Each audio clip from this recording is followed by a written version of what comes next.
Oke, selamat sore buat teman-teman media. Ini kita sebagai kuasa hukum dari saudara LM. Yang pertama kita akan press release. Ada beberapa poin-poin yang akan kami sampaikan, yaitu poin yang pertama, bahwa klien kami itu dengan RK menjalin komunikasi itu yang awal itu pada bulan Mei 2021. Dan poin yang kedua, bahwa awal pertemuan klien kami dengan RK pada bulan Juni 2021 di Hotel Winda Palembang. Itu pertemuannya. Dan kami itu dengan RK di sana bertemu selama 3 hari ya. 3 hari menginap di sana. Setelah pertemuan 3 hari tersebut, komunikasi klien kami dengan RK itu berjalan dengan intens, dan di situ juga selama 2 minggu kurang ya, 2 minggu setelah komunikasi itu, klien kami itu mengabarkan bahwa dia sedang hamil, kandung. Nah, selanjutnya RK itu membiayai biaya dari pasca kelahiran sampai lahiran, sampai anak itu lahir juga sudah dibiayai oleh RK. Ya, 8 bulan terakhir dari hari ini itu kurang lebih udah tidak dibiayai lagi. Makanya perkembangan baru lagi, pihak kuasa hukumnya cewek Ani-Ani itu dan kuasa hukumnya RK sama-sama memberikan keterangan, guys. Nah, dari keterangan tersebut banyak hal yang dicocok-cocokkan nih. Ilmu cocoklogi. Nah, ada kemiripan katanya gitu. Ada kemiripan pada saat itu pertemuannya di Palembang berapa hari.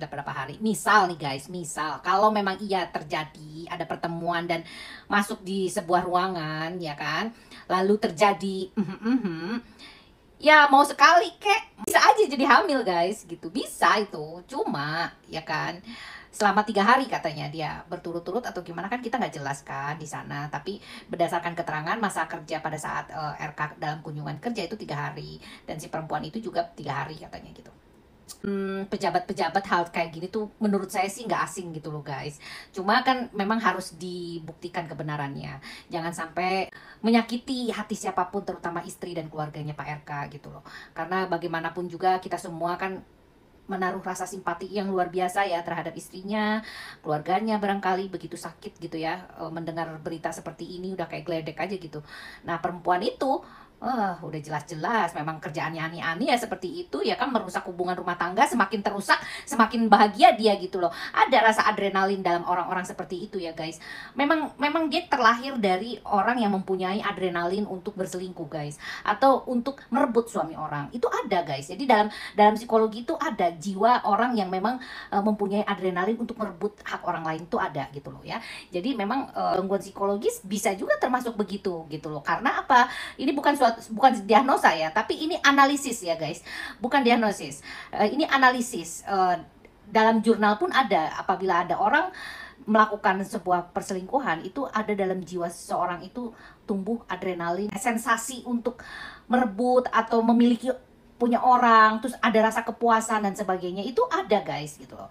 Jadi memang itulah dalam tanda kutip ya, Ani-Ani itu memang jiwanya memang ke hal yang kesana gitu.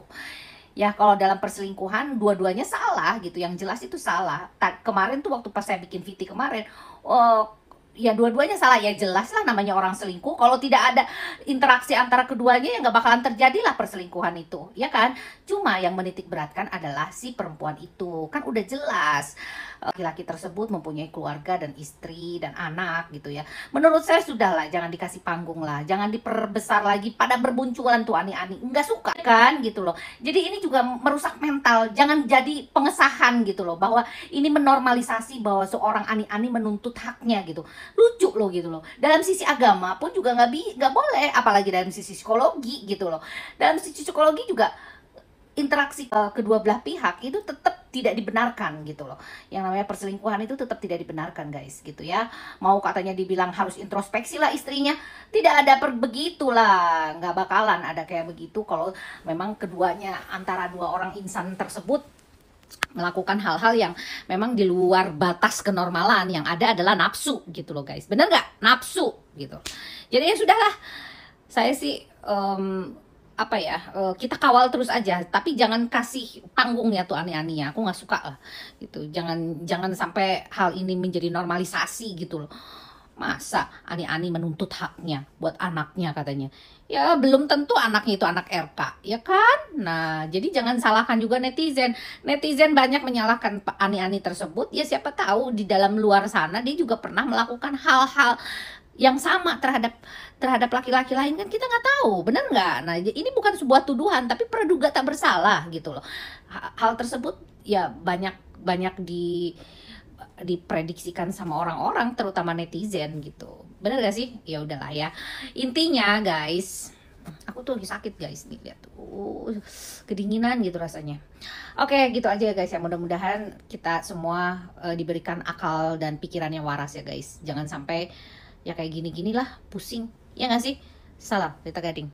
Terima tantangan Lisa Mariana, Ridwan Kamil siap tes DNA. Yap, bener banget kata gua mah, kalau mau ngebersihin nama emang harus tes DNA. Karena kalau nggak kayak gitu nggak bakalan ada titik temu. Kalau cuma sekedar ngemirip-miripin muka doang, itu kadang yang kita nggak kenal dan bukan keluarga aja banyak kok yang mukanya sama.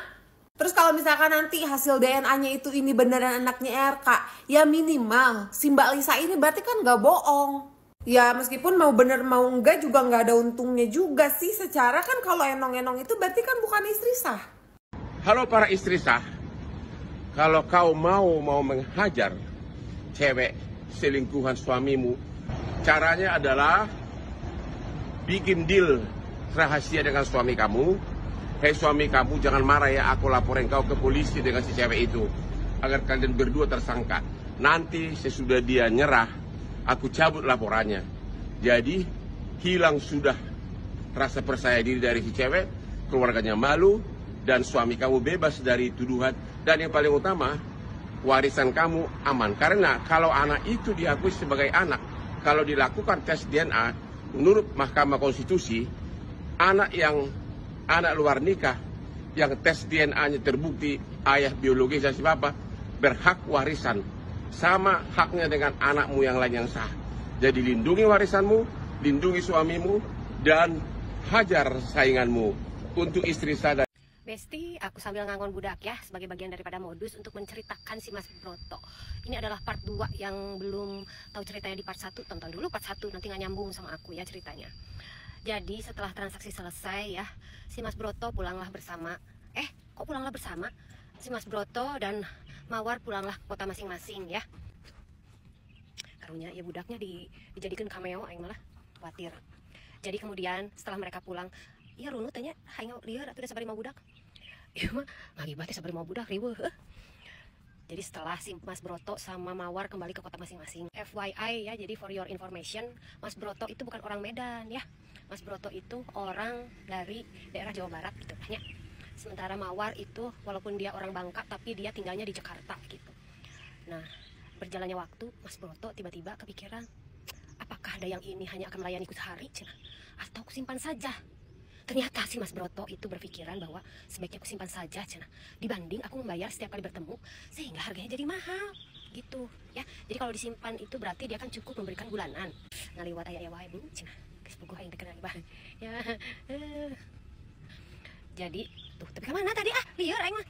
Akhirnya si Mas Broto menghubungi Mawar. Mawar, kamu mau nggak jadi dayang aku, tapi kamu tidak boleh melayani yang lain cenah. Tentu si Mawar yang saat itu berusia mungkin 18 atau 19 tahun ya, dia mikir dibanding dia yang melayani om-om lain yang belum tentu bentukannya seperti Mas Broto, ya mau lah ya kan. Terjadilah transaksi nominal di situ. Akhirnya Mawar memutuskan untuk disimpan saja sama Mas Broto.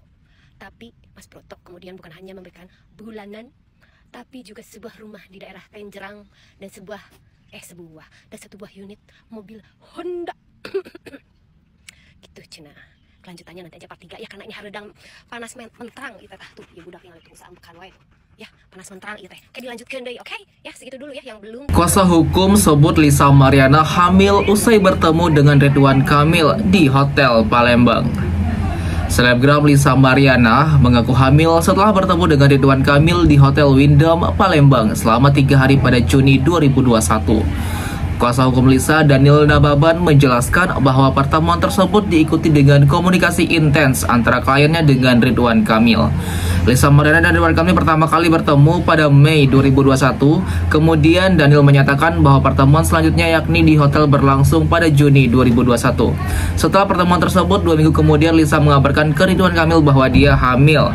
Setelah pertemuan 3 hari tersebut, komunikasi klien kami dengan RK berjalan dengan intens, ujar Daniel. Selama 2 minggu setelah komunikasi itu, klien kami mengabarkan dia sedang hamil. Lanjutnya, dikatakan Daniel, setelah Lisa mengaku hamil, komunikasi dilanjutkan oleh seorang suruhan Ridwan Kamil. 2 minggu setelah memberitahu hamil, RK sudah tidak berkomunikasi. Komunikasi dilanjutkan oleh ajudan orang suruhannya lah, katanya seperti itu. Setelah pengakuan hamil itu, Ridwan Kamil disebutkan membiayai semua biaya persalinan Lisa Mariana dan rutin mengirim uang untuk anak mereka. Namun Daniel mengungkap bahwa Ridwan Kamil tidak lagi memberikan dukungan finansial selama 8 bulan terakhir. Komunikasi Lisa Mariana dengan Ridwan Kamil pun terputus. Hal tersebut, kata Daniel, yang membuat Lisa Mariana memutuskan untuk membongkar kasus ini ke media sosial. Ia menyebut tuduhan perselingkuhan sebagai fitnah bermotif ekonomi. Ridwan Kamil mengaku hanya bertemu Lisa sekali dan menyebut selebgram tersebut sudah hamil sebelum pertemuan keduanya. Ridwan Kamil juga menyinggung soal masalah yang terjadi 4 tahun lalu saat dirinya bertemu dengan Lisa. Kang Emil, sapaan akrabnya, mengatakan masalah yang diungkit Lisa merupakan masalah yang terjadi 4 tahun lalu. Namun tidak dijelaskan secara rinci apa permasalahan yang dimaksud tersebut. Ridwan Kamil hanya menegaskan permasalahan tersebut sudah diselesaikan dan permasalahan 4 tahun lalu ini telah selesai melalui bukti-bukti akurat tidak terbantahkan bahwa yang sudah hamil duluan saya bertemu dan akibatnya yang bersangkutan sudah meminta maaf di hadapan keluarganya. Yang saya tidak mengerti mengapa sekarang muncul lagi atas motivasi yang tidak saya mengerti. Semoga yang berkepentingan diberikan hidayah, tulisnya. Sebagai respon terhadap isu yang beredar, Ridwan Kamil berencana melaporkan Lisa Mariana atas pencemaran nama baik. Kuasa hukumnya Muslim Jaya Butar menegaskan bahwa laporan tersebut akan segera diproses. Itu akan kita lakukan buat laporan pencemaran nama baik secepatnya dan sedang kita proses, tegas Muslim. Kami sudah sampaikan tadi akan ada upaya hukum yang akan kami lakukan. Mudah-mudahan secepatnya akan kami lakukan, di imbuhnya.